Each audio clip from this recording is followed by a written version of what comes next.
अमरनाथ धाम की कथा।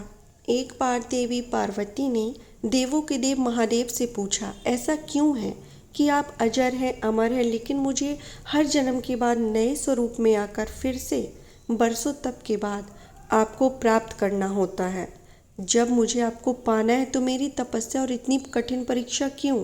आपके कंठ में पड़ी नरमुंड माला और अमर होने के रहस्य क्या है?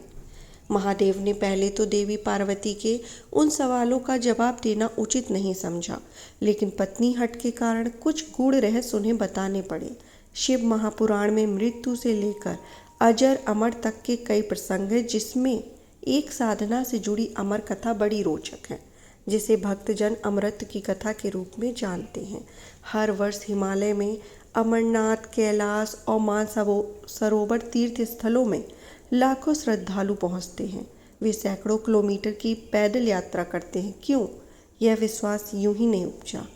शिव के प्रिय अधिक मास अथवा आषाढ़ पूर्णिमा से श्रावण मास तक की पूर्णिमा के बीच अमरनाथ की यात्रा भक्त को खुद से जुड़े रहस्यों के कारण और प्रासंगिक लगती है। पौराणिक मान्यताओं के अनुसार अमरनाथ की गुफा ही वह स्थान है जहां भगवान शिव ने पार्वती को अमर होने के गुप्त रहस्य बतलाए थे। उस दौरान उन दो ज्योतियों के अलावा तीसरा वहाँ कोई प्राणी नहीं था। ना महादेव का नंदी, ना ही उनका नाग, ना सर पे गंगा और ना ही गणपति कार्तिकेय। सबसे पहले नंदी को पहलगाम पे छोड़ा। कहा जाता है कि महादेव गुप्त स्थान की तलाश में सबसे पहले अपने वाहन नंदी को छोड़ते हैं और नंदी को जिस जगह पे छोड़ते हैं उसे पहलगाम कहा जाने लगा। अमरनाथ यात्रा यहीं से शुरू होती है। यहाँ से थोड़ा आगे चलने पर शिव जी ने अपनी जटाओं से चंद्रमा को अलग कर दिया। जिस जगह पर ऐसा किया वह चंदनवाड़ी कहलाती है। इसके बाद गंगा जी को पंचतरणी में और कंठाभूषण सर्पों को शेषनाग छोड़ दिया। इस प्रकार इस पड़ाव का नाम शेषनाग पड़ाव पड़ा। अमरनाथ यात्रा में पहलगाम के बाद अगला पड़ाव है गणेश टॉप। मान्यता है इसी स्थान पर महादेव ने पुत्र गणेश को छोड़ा। इस जगह को महागुड़ा का पर्वत भी कहते हैं। इसके बाद महादेव ने जहाँ पिस्सू नामक कीड़े को त्यागा वह जगह पिस्सू घाटी हो गई और यहीं से शुरू होती है माँ पार्वती और शिव जी की कथा। महादेव ने अपने पीछे जीवनदायिनी पांचों तत्वों को स्वयं से अलग किया। इसके पश्चात पार्वती संग एक गुफा में महादेव ने प्रवेश किया। कोई तीसरा प्राणी, पक्षी, व्यक्ति गुफा के अंदर घुस कथा को ना सुन सके, इसलिए उन्होंने चारों ओर अग्नि प्रज्वलित कर दी। फिर महादेव ने जीवन के गूढ़ रहस्य की कथा शुरू कर दी। कहा जाता है कि कथा सुनते सुनते देवी पार्वती को नींद आ गई और वो सो गई और महादेव को ये पता नहीं चला और वो सुनाते रहे। कहा जाता है कि यह कथा इस समय दो सफ़ेद कबूतर सुन रहे थे और बीच बीच में गूं गूं की आवाज़ निकाल रहे थे।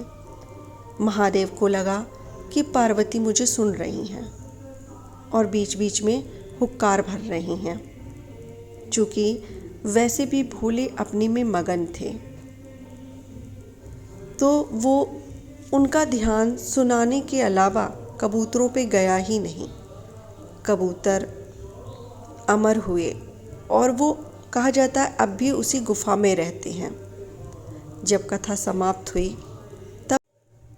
तब महादेव का ध्यान पार्वती पर गया तो उन्हें पता चला कि वो तो सो रही हैं। तो कथा कौन सुन रहा था? उनकी दृष्टि तब दो कबूतरों पर पड़ी तो महादेव को क्रोध आ गया। वहीं कबूतरों का जोड़ा उनकी शरण में आ गया और बोला, भगवान आपने हमसे अमर कथा सुनी है, यदि आप हमें मार देंगे तो ये कथा झूठी हो जाएगी, हमें पद प्रदान करें। इस पर महादेव ने उन्हें वर दिया कि तुम सदैव इस स्थान पर शिव व पार्वती के प्रतीक चिन्ह में निवास करोगे। अंततः कबूतर का यह जोड़ा अमर हो गया और इस गुफा अमरनाथ का साक्षी हो गए। इस तरह इस स्थान का नाम अमरनाथ पड़ गया। मान्यता कि आज इन दोनों कबूतरों के दर्शन भक्तों को होते हैं। अमरनाथ गुफा में यह भी प्रकृति का ही चमत्कार है कि शिव की पूजा वाले विशेष दिनों में बर्फ के शिवलिंग अपना आकार ले लेते। यहाँ मौजूद शिवलिंग किसी आश्चर्य से कम नहीं है, पवित्र गुफा में एक और माँ पार्वती और श्री गणेश के भी अलग से बर्फ से निर्मित प्रतिरूपों के भी दर्शन किए जा सकते हैं।